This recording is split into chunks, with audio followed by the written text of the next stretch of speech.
Hi guys! Welcome back to our channel for today's vlog. Nandito kami ngayon sa bayan ng Calauan. For today's video. Tumambay lang kami dito. Ano ba ito? Plaza. Plaza. Kasi nga super napakainit. And thankful kami kasi may puno dito. Ayan, super dahil malamig. nabusog kami sa Paris ni Madam Rosmar. Pahinga muna kami dito. Mamaya na kami uuwi. Maganda naman yung panahon, so pwede kaming tumambay dito sa ang pinagmamalaki pala ng bayan ng Calauan ay Yung malaking pinya. pinya. Pinya pala guys, pinya. So galing to kami ng Batangas.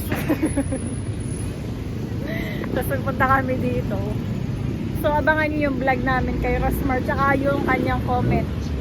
Pagko-compare niya daw yung Paris ni Diwata tsaka Ayun Paris natin ni yung Rosmar. Paris ni Sir Diwata at ni Ma'am Rosmar. Bigyan natin ng comment. Oo.